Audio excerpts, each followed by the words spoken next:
இப்போ என்ன பார்க்க போகிறோம்னா 5th செமஸ்டருடைய லா ஆஃப் எவிடன்ஸ் பற்றி தான் பார்க்க போகிறோம். இது வந்து ப்ராப்ளம் சொல்யூஷன் ஃபஸ்ட்டு இங்கிலீஷில் சொல்லி அதுக்கப்புறம் தமிழில் சொல்லியிருக்கேன். ஸோ இதை அப்படியே கேட்டுக்கிட்டே வந்தீங்கன்னா உங்களால் அந்த ப்ராப்ளத்துக்குரிய சொல்யூஷனை உங்களால் எழுத முடியும். சரி, நான் போடுற வீடியோ உங்களுக்கு உடனுக்குடன் கிடைக்கணும்னா நீங்கள் வந்து சப்ஸ்கிரைப் பண்ணிவிடுங்க. சரி, வாங்க வீடியோக்குள்ளே போகலாம்.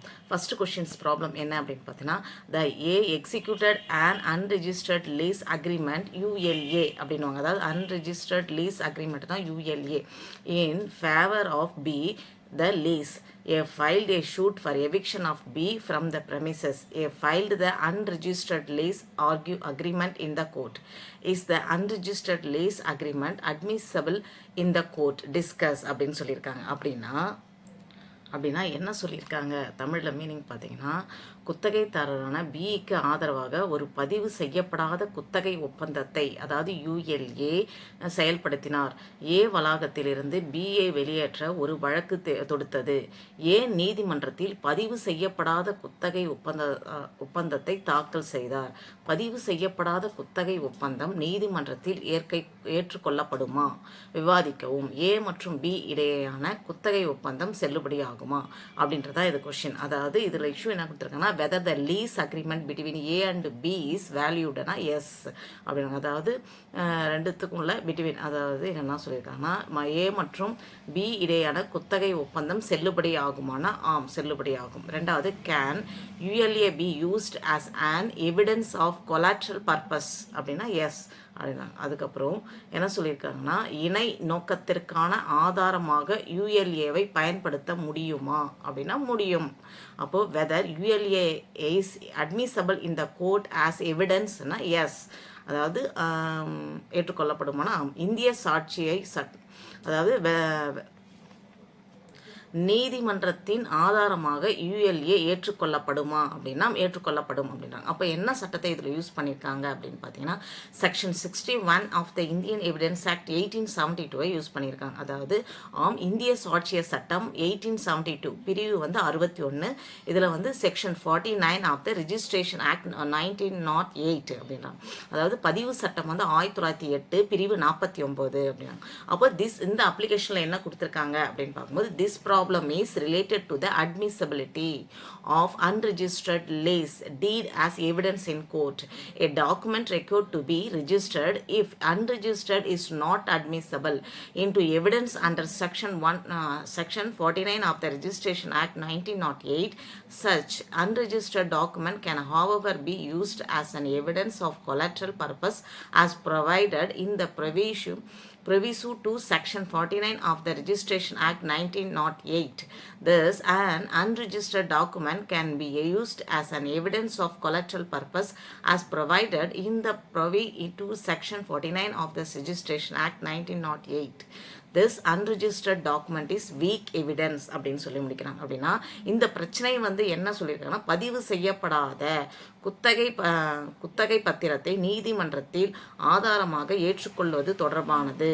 அப்போது பதிவு சட்டம் வந்து 1908 பிரிவில் வந்து 49 கீழ் பதிவு செய்யப்படாத ஆவணம் பதிவு செய்யப்படாவிட்டால் பதிவு செய்யப்படாத ஆவணம் பதிவு செய்ய சட்டத்தின் பிரிவு 49 கீழ் வழங்கப்பட்டுள்ளதைப்படி பணைய நோக்கத்திற்கான சான்றாக பயன்படுத்தப்படலாம். 1908. எனவே பதிவு செய்யப்படாத ஆவணம் 1908ஆம் ஆண்டின் பதிவு சட்டம் பிரிவு 49 விதியில் வழங்கப்பட்டுள்ளபடி இணை நோக்கத்திற்கான சான்றாக பயன்படுத்தப்படலாம். எனவே பதிவு செய்யப்படாத ஆவணம் பலவீனமான ஆதாரமாகும். ஸோ அன்ரிஜிஸ்டர்டாக இருக்கக்கூடிய ஒரு பத்திரம் வந்து ஒரு பலவீனம் தான் அப்படின்னு சொல்லியிருக்காங்க.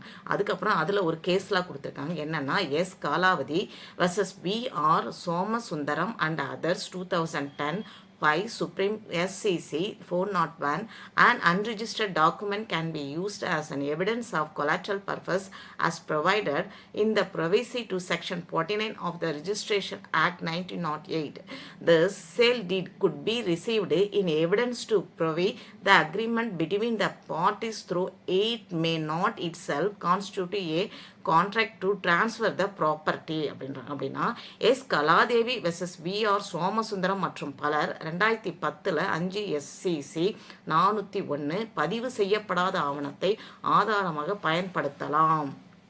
இணை நோக்கம் பிரிவு 49 விதியால் வழங்கப்பட்டுள்ளது அப்படின்றாங்க. அப்போ பதிவு சட்டம் 1908 இவ்வாறு விற்பனை பத்திரத்தை பெறலாம். கட்சிகளுக்கு இடையிலான ஒப்பந்தத்தை நிரூபிக்க ஆதாரமாக இருந்தாலும் அது சொத்தை மாற்றுவதற்கான ஒப்பந்தமாக இல்லாமல் இருக்கலாம். ஜி பாலக் இப்படின்னு சொல்லிட்டு கொடுக்கலாம் அப்படின்னு சொல்லி கொடுத்துருக்காங்க. அடுத்தது இன்னொரு கேஸ் என்ன கொடுத்துருக்காங்கன்னா, G Balakrishnish versus P Rangareddy All India Report 1960 AP 112. It has been held that unregistered lease deed can be admissible in evidence for providing appellant who was owner of the land in dispute title to the leased property அப்படின்னு சொல்லியிருக்காங்க. அப்படின்னா என்னன்னா, G பாலகிருஷ்ணியா எதிராக B Rangareddy AIR 1960 AP 112 குத்தகைக்கு விடப்பட்ட சொத்தின் மேல்முறையீட்டாளரின் சர்ச்சைக்குரிய நிலத்தின் உரிமையாளரான உரிமையை நிரூபிப்பதற்கான ஆதாரமாக பதிவு செய்யப்படாத குத்தகை பத்திரம் ஏற்றுக்கொள்ளப்படலாம் என்று கருதப்பட்டது அப்படின்றாங்க. அதுக்கு அடுத்தது இன்னொரு கேஸ்ல Shiyabani Bashu versus Sandeep Rai AIR 2011 Supreme Court 501. It has been held that non-registration of a rent note did not debar use of a document that was to be compulsorily registered for collateral purpose அப்படின்னு கேட்டிருக்காங்க. அப்படின்னா என்ன சொல்லியிருக்காங்கன்னா, ஷியாபானுக்கு எதிராக பாசு எதிராக சந்தீப் ரே AIR 2011 SC 509 வாடகை குறிப்பை பதிவு செய்யாதது கட்டாயமாக பதிவு செய்யப்பட வேண்டிய ஆவணத்தை பிணையமாக பயன்படுத்துவதை தடை செய்யவில்லை என்று நிரூபிக்கப்பட்டுள்ளது அப்படின்னு சொல்லியிருக்காங்க. அப்போது அதனுடைய நோக்கங்கள் நிரூபிக்கப்பட்டுள்ளதுன்றாங்க. பதிவு செய்யப்படலனாலும் அது நீதிமன்றத்தில் ஒரு ஆதாரமாக அதை வச்சுருக்காங்க அப்படின்னு சொல்லியிருக்காங்க. அப்போது இதனுடைய கன்க்ளூஷன் என்ன சொல்லியிருக்காங்கன்னா, இந்த இன்ஸ்டர் problem the lease agreement between A and B is valued. ரெண்டு பேருக்குள்ள அக்ரிமெண்ட் வந்து வேல்யூட் தான். The unregistered lease agreement can be used and evidence of collateral purpose. Collaterals பர்பஸாக வந்து அதை யூஸ் பண்ணிக்குவாங்க. Hence the unregistered lease agreement is admissible இந்த court as evidence for limited purpose only. So இது limited, ஏன்னா இது unregistered பண்ணாதனால இது limited பர்பஸ்க்கு மட்டும் அவங்க யூஸ் பண்ணிக்கலான்றாங்க. அப்போது இது கன்க்ளூஷனில் உடனடி சிக்கலில் A மற்றும் B இடையேயான குத்தகை ஒப்பந்தம் செல்லுபடியாகும். பதிவு செய்யப்படாத குத்தகை ஒப்பந்தம் இணை நோக்கத்திற்கான கொலட்ரல் பர்பஸ் அப்படின்னா இணை நோக்கத்திற்கான சான்றாக பயன்படுத்தலாம். எனவே பதிவு செய்யப்படாத குத்தகை ஒப்பந்தம் வரையறுக்கப்பட்ட நோக்கத்திற்காக மட்டுமே நீதிமன்றத்தில் அனுமதிக்கப்படுகிறது. அப்படின்னா லிமிட்டட் பர்பஸ் மட்டும்தான், அன்லிமிட்டடுக்கு கிடையாது. அப்போ என்ன பண்ணணும், நம்ம அன்ரிஜிஸ்டர் பண்ணணும். அப்போ இது செல்லுபடியாகுமானா செல்லுபடியாகும். அப்போ என்ன செக்ஷன் யூஸ் பண்ணலாம்னா, section 61 of the Indian evidence act 1872 and section 49 of the registration act வந்து 1908. இது ரெண்டுத்தையும் நம்ம யூஸ் பண்ணலாம். நெக்ஸ்ட் போகலாம். ரெண்டாவது கொஸ்டின் என்ன அப்படின்னா, a married woman wrote letter to her parents about the in laws crucial acts and how they ill treated her. She died under suspicious circumstance. Her husband and in-laws were prosecuted. Are the letter relevant in the case? If so, who can place them before the court அப்படின்னு கேட்டிருக்காங்க. அப்படின்னா ஒரு திருமணமான பெண் தனது பெற்றோருக்கு சட்டத்தில் உள்ள கொடூரமான செயல்கள் மற்றும் அவளை எப்படி நடத்தினார்கள் என்பது குறித்து கடிதம் எழுதினார். அவர் சந்தேகத்திற்கிணையான சூழ்நிலையில் இறந்துவிட்டால் அவரது கணவர் மற்றும் உறவினர்கள் மீது வழக்கு தொடரப்பட்டது. கடிதங்கள் வழக்கில் தொடர்புடையதா? அப்படியானால் அவர்களை யார் நீதிமன்றத்தில் நிறுத்த முடியும்? ஸோ அவங்க இறந்துட்டாங்க, ஆனால் இப்போ லெட்டர் இருக்குது, அப்போனா யார் கொண்டு போய் அதில் நிறுத்த முடியும் அப்படின்னு கேட்குறாங்க. அப்போது whether the letter wrote by the deceased are ரிலீவெண்ட்னா எஸ் அப்படின்னா, இறந்தவர் எழுதிய கடிதங்கள் பொருத்தமானவையா அப்படின்னா கண்டிப்பாக பொருத்தமானவை. வெதர் அதுவும் ஒரு எவிடன்ஸ் தானே. Whether the letter wrote by the deceased are அட்மிசபிள்னா எஸ் அப்படின்னா, அதாவது இறந்தவர் எழுதிய கடிதங்கள் ஏற்றுக்கொள்ளப்படுமானா கண்டிப்பாக ஏற்றுக்கொள்ளப்படும், ஆம். Can the parents place such letter before the court அப்படின்னா நோ அப்படின்னு. அதாவது பெற்றோர்கள் அத்தகைய கடிதங்களை நீதிமன்றத்தில் வைக்க முடியுமா அப்படின்னா அவங்க கொண்டு போய் வைக்க முடியாது. அப்போ can the public prosecutor place the letter before the கோர்ட்னா எஸ். அப்போ யார் வைக்க முடியும்னா பெற்றோர்கள் வந்து வைக்க முடியாது. அரசு வழக்கறிஞர் கடிதங்களை நீதிமன்றத்தில் வைக்க முடியுமானா கண்டிப்பாக வைக்க முடியும். அப்போ ரூல் என்ன யூஸ் பண்ணணும் அப்படின்னா section 498A of the Indian penal code 1816 வந்து நீங்கள் இங்கே யூஸ் பண்ணலாம். அதுக்கடுத்து section 32(1) of the Indian evidence act 1872 வந்து நம்ம யூஸ் பண்ணலாம். அது என்ன சொல்லியிருக்காங்கன்னா, இந்திய தண்டனை சட்டம் 1860 பிரிவு 498A யூஸ் பண்ணலாம். அதுக்கப்புறம் இந்திய சாட்சிய சட்டம் 1872 பிரிவு 32(1) இது ரெண்டுத்தையுமே நம்ம யூஸ் பண்ணலாம். அப்போ இதில் என்ன பிரச்சனைகள் இருக்குது அப்ளிகேஷனில் பார்த்தீங்கன்னா, this problem is related to the dying declaration, இறக்கும் போது கொடுக்கக்கூடிய டிக்ளரேஷன் அப்படின்றாங்க.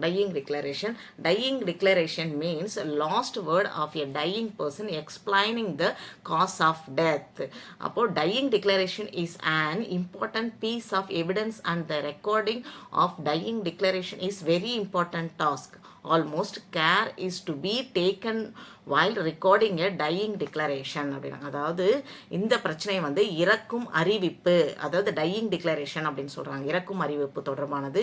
இறக்கும் அறிவிப்பு என்பது மரணத்திற்கான காரணத்தை விளக்கும் ஒரு இறக்கும் நபரின் கடைசி வார்த்தைகள். இறக்கும் அறிவிப்பு ஒரு முக்கிய ஆதாரம் மற்றும் இறக்கும் அறிவிப்பை பதிவு செய்வது மிகவும் முக்கியமான பணியாகும். இறக்கும் அறிக்கையை பதிவு செய்யும் போது மிகுந்த கவனத்துடன் இருக்க வேண்டும். அதனால தான் இறக்கும் போது ரெக்கார்ட் பண்ணுவாங்க. என்ன நீ கடைசியாக சாட்சி என்ன கொடுக்குற, அவருடைய எவிடன்ஸ் என்ன இருக்குது, இறக்கும் போது அது சொல்லிட்டு இறந்துட்டாரு அப்படின்னா அது கண்டிப்பாக அது வந்து நீதிமன்றத்தில் வைப்பாங்க, நீதிமன்றம் ஏற்றுக்கும். அதனால தான் அது கடைசி அறிக்கை இறக்கும் அறிவிப்பு அப்படின்னு சொல்கிறாங்க. அதுக்கு அடுத்தது the letter written by the deceased A could be relevant only under section 32(1) of the Indian Evidence Act 1872, which provide that a statement written or verbal of relevant fact made by a person who is dead is relevant when the statement is made by a person as to the cause of his death or as to many of the circumstances of the transaction which resulted in his death. Section 498A, the Indian Penal Code 1816 provide that if a husband subject his wife to cruelty, he shall be punished with imprisonment for a term which may extend to 3 years and shall also be liable to fine அப்படின்றாங்க. அப்படின்னா இறந்த அந்த ஏ எழுதிய கடிதம் இருக்கிற இறந்தவர், அந்த கடிதம் 1972 இந்திய சாட்சிய சட்டம் பிரிவு 32(1) கீழ் மட்டுமே பொருத்தமானதாக இருக்க முடியும். இது இறந்த ஒருவரால் எழுதப்பட்ட அல்லது வாய்மொழியாக தொடர்புடைய உண்மைகளை அறிக்கையாக இருக்கும்போது பொருத்தமானதாக இருக்கும். ஒரு நபரின் மரணத்திற்கான காரணம் அல்லது அவரின் மரணத்திற்கு காரணமான பரிவர்த்தனையின் ஏதேனும் சூழ்நிலைகள் குறித்து இந்திய தண்டனை சட்டம் பிரிவு 498A 1860 வந்து கணவன் தனது மனைவியை கொடுமைப்படுத்தினால் அவர் 3 ஆண்டுகள் வரை நீடிக்கக்கூடிய சிறை தண்டனையுடன் தண்டிக்கப்பட வேண்டும் மற்றும் அபராதம் விதிக்கப்படும். கொடுமை பண்ணவே 3 வருஷம் தண்டனை இருக்கு அப்படின்ட்டு சொல்லி முடிக்கிறாங்க. அதுக்கப்புறம் ராம்குமார் இதில் ஒரு கேஸ் கொடுத்துருக்காங்க. Versus Ramkumar versus state of Madhya Pradesh 1998 CRILJ 952. It has been held that the letter written by the deceased wife disclosing circumstance under which she committed suicide or admissible under section 32(1) அப்படின்னு இருக்காங்க. அப்போ ராம்குமார் எதிராக MP மாநிலம் 1998 CRIL 952 இறந்த மனைவி தான் தற்கொலை செய்து கொண்ட சூழ்நிலையை வெளிப்படுத்தும் கடிதங்கள் பிரிவு 32(1) கீழ் ஏற்றுக்கொள்ளப்படும் என்று கூறப்பட்டுள்ளது.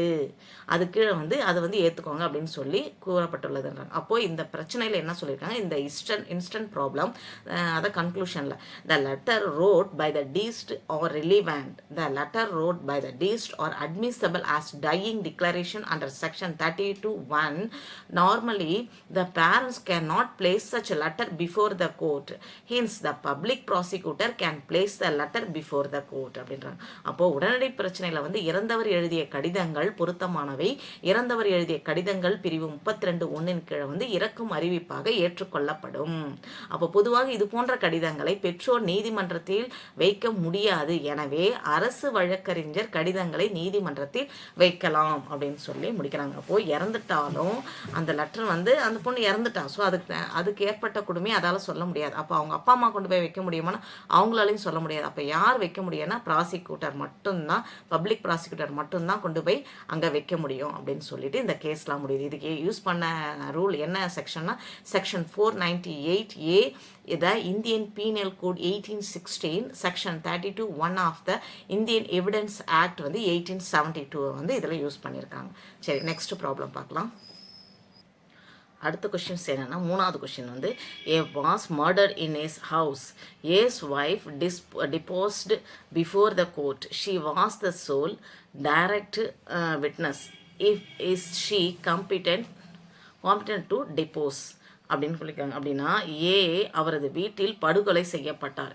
ஏயின் மனைவி நீதிமன்றத்தில் பதவி நீக்கம் செய்யப்பட்டார். பிஃபோர் த கோர்ட், அவர் ஒரே நேரடி சாட்சி. பதவி நீக்கம் செய்ய அவர் தகுதியானவரா அப்படின்னு கேட்குறாங்க. காம்பிட்டன்ட் டு டிஸ்போஸ்னா, அப்போது இஷ்யூ என்னன்னா whether A wife competent to டிஸ்போஸ்னா எஸ் அப்படின்னா ஏயின் மனைவி அதுலேருந்து நீக்க செய்ய தகுதியுள்ளவர்களா அப்படின்னா ஆம். அப்போ whether the deposition of A's wife is அட்மிசபிள்னா எஸ். ஏவியின் மனைவியின் வாக்கு மூலம் ஏற்கத்தக்கதா அப்படின்னா ஆம், ஏற்கத்தக்கது. அப்போது என்ன ரூல் யூஸ் பண்ணலாம்னா section 120 of the Indian evidence act 1872 use பண்ணலாம். அப்போ 1872 ஆண்டின் இந்திய சாட்சிய சட்டம் பிரிவு 120. அப்போது இதில் வந்து என்ன சொல்லியிருக்காங்க அப்படின்னா, திஸ் ப்ராப்ளம் அப்ளிகேஷனில் this problem is related to the competency of wife as witness in criminal cases.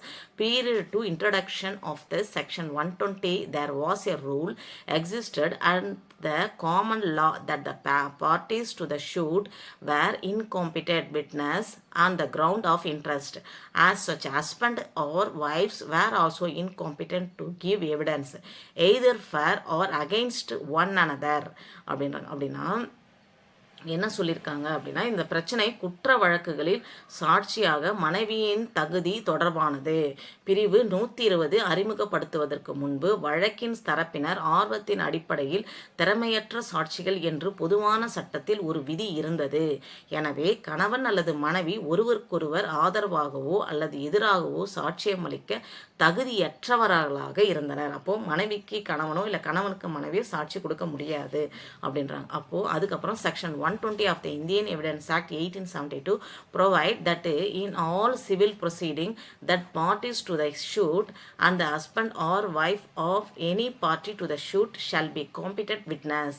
In criminal proceeding against any person, the husband or wife of such person respectively shall be a competent witness. அப்படின்னா section 20 என்ன சொல்லியிருக்காங்கன்னா, இந்திய சாட்சிய சட்டம் இந்திய evidence act 1872 பிரிவு வந்து 120 அனைத்து சிவில் நடவடிக்கைகளையும் வழக்கின் தரப்பினர் வழக்கின் எந்த ஒரு தரப்பினரின் கணவன் அல்லது மனைவியும் தகுதியான சாட்சிகளாக இருக்க வேண்டும் என்று வழங்குகிறது.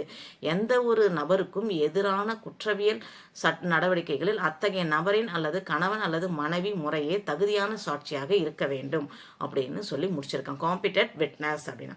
அதுக்கப்புறம் ரிஹான் வெர்சஸ் ஸ்டேட் ஆஃப் சத்தீஸ்கரில் வந்து all India report 2003 supreme court 976 it has been held that regarding interested witness the relationship is not a factor to affect credibility of witness அப்படின்றாங்க. அப்படின்னா இப்போது ரிஹான் வெர்சஸ் ஸ்டேட் ஆஃப் சத்தீஸ்கரில் வந்து மாநிலத்தில் all India report 2003 supreme court 976 வந்து என்ன சொல்லியிருக்காங்கன்னா, ஆர்வமுள்ள சாட்சி சம்பந்தமாக சாட்சியின் நம்பகத்தன்மையை பாதிக்கும் ஒரு காரணியாக உறவு இல்லை என்று கூறப்பட்டுள்ளது. அதுக்கப்புறம் state of Rajasthan versus Shrimati கல்கி and another 1981 2SCC, it has been held that the testimony of related witness, if after deep scrutiny found to be credible, cannot be discarded. The witness could be a relative, but that does not mean his statement should be rejected. It is well settled that it is the quality of the evidence and not the quantity of the evidence which is recorded to be judged by the court to place credence on the statement.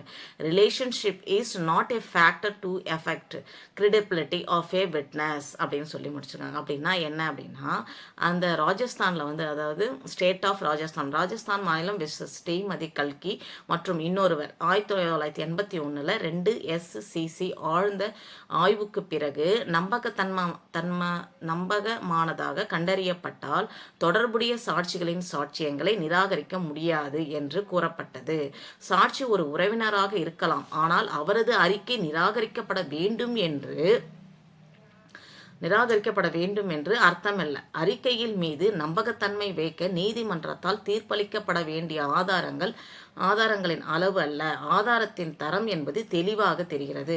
ஒரு சாட்சியின் நம்பகத்தன்மையை பாதிக்கும் ஒரு காரணி உறவு அல்ல அப்படின்னு சொல்லி முடிச்சிருக்காங்க. அப்போது Abdul Kader versus Tahim Begum, All India Report 1957, Madras 332-39, it has been held that there is no presumption of law in India that a wife and husband constitute one person for the purpose of criminal law, and therefore the English common law doctrine of absolute privilege cannot prevail in India அப்படின்னா அதாவது அப்துல் காதருக்கு எதிராக knife பேகும் வந்து AIR 1957 Madras 339 குற்றவியல் சட்டத்தின் நோக்கத்திற்காக ஒரு மனைவியும் கணவரும் ஒருவரை உருவாக்க வேண்டும் என்று இந்தியாவில் சட்டத்தின் அனுமானம் இல்லை என்றும், எனவே முழுமையான ஆங்கில பொது சட்ட கோட்பாட்டு இந்தியாவில் சிறப்புரிமை மேலோங்க முடியாது என்று கூறப்பட்டுள்ளது அப்படின்றாங்க.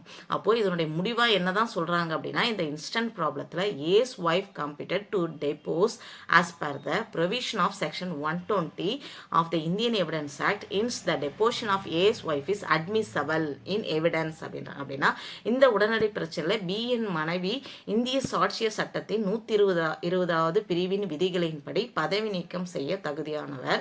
எனவே Aயின் மனைவியின் வாக்குமூலம் ஆதாரத்தில் ஏற்கத்தக்கது.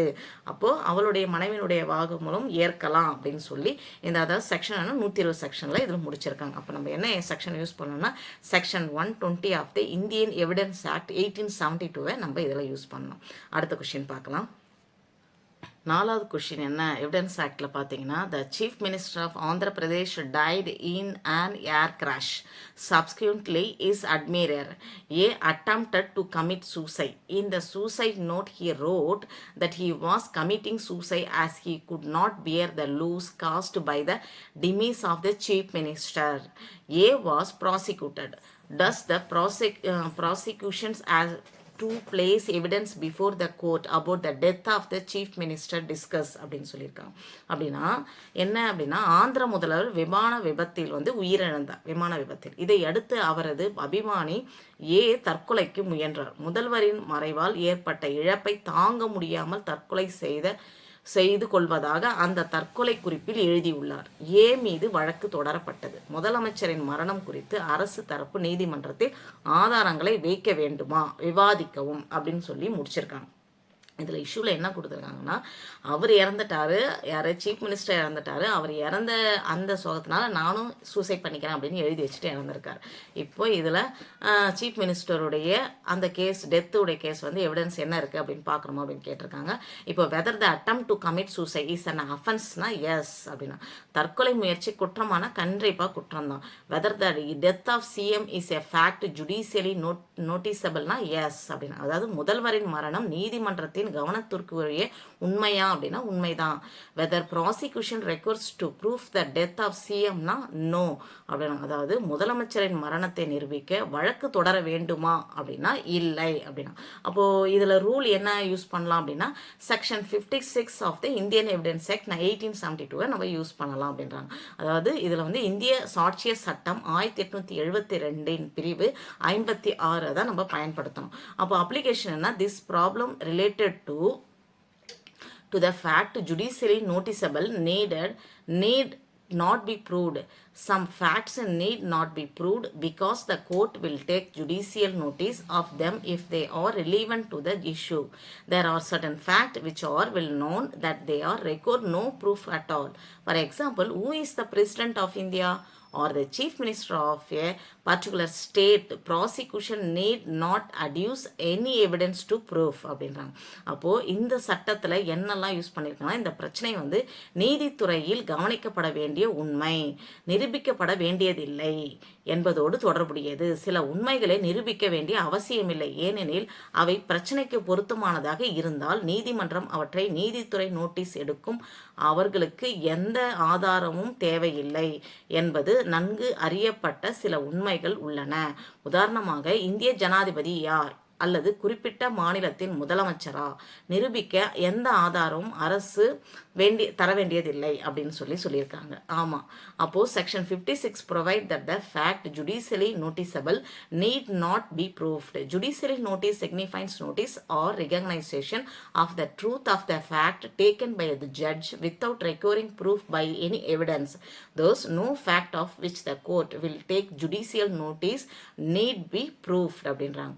அப்படின்னா என்ன அப்படின்னா, பிரிவு 56 என்ன சொல்லுதுன்னா, நீதித்துறையில் கவனிக்கத்தக்க உண்மை நிரூபிக்கப்பட வேண்டியதில்லை என்று வழங்குகிறது.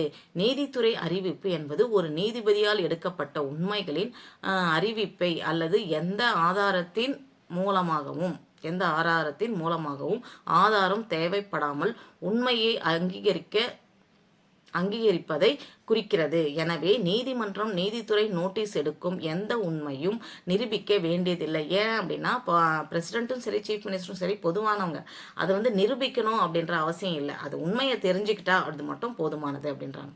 அதில் வந்து ஒன்று சொல்லியிருக்காங்க, according to Stephen certain fact or so notarized in themselves or stated in so authentic manner in well known and accessible publication that they require no proof. The court, if it does not know them, can inform itself upon them without formally taking evidence. These facts are said to be judicially noticed. A judge may either depend on his own knowledge or may resort to appropriate text, book or document. He may also either require the parties to assert him or may obtain information from any source அப்படின்றாங்க.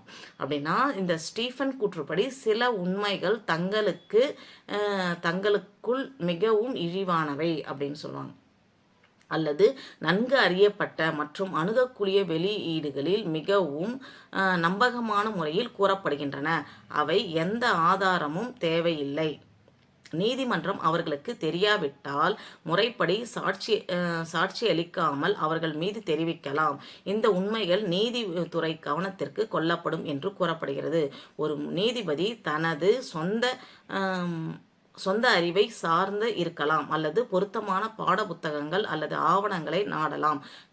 கட்சிகள் தனக்கு உதவுமாறு அவர் கோரலாம் அல்லது எந்த மூலத்திலிருந்தும் தகவலை பெறலாம் அப்படின்னு முடிச்சிருக்காங்க. அதுக்கப்புறம் இதனுடைய முடிவுரை என்னன்னா, இந்த instant problem, the attempt to commit suicide is an offense under section 309 in the penal code 1860. The death of the CM is a fact judicially noticeable. அப்போ hence the prosecution need not be proof the death of the chief minister. அப்போ இந்த முடிவுரையில் என்னன்னா, உடனடி பிரச்சனையில் வந்து தற்கொலை முயற்சி இந்திய தண்டனை சட்டம் 1860 பிரிவு 309 கீழ் குற்றமாகும். முதல்வர் மரணம் என்பது நீதித்துறையின் கவனத்திற்குரிய உண்மை. எனவே வழக்கு கொடுத்தவர் முதலமைச்சரின் மரணத்தை நிரூபிக்க வேண்டிய அவசியம் இல்லை அப்படின்னு இதோட முடிச்சிருக்காங்க. ஸோ உங்களுக்கு 4 கொஷின்ஸ் வந்து ப்ராப்ளம் அண்ட் சொல்யூஷன், என்ன கொஷின்ஸ் என்ன மாதிரி எழுதணுன்றதை பற்றி நான் டீட்டெயிலாக சொல்லியிருக்கேன். தமிழ் அண்ட் இங்கிலீஷோட இதை வந்து ஒரு தடவைக்கு ஒரு 3 தடவை நீங்கள் பார்த்தீங்கன்னா உங்களுக்கு ஒரு ஐடியா வரும் இது எப்படி எழுதலாம் அப்படின்றத பற்றி. ஸோ நீங்கள் நான் போடுற வீடியோ உங்களுக்கு அடிக்கடி கிடைக்கணும்னா சப்ஸ்கிரைப் பண்ணிவிடுங்க. தேங்க்யூ.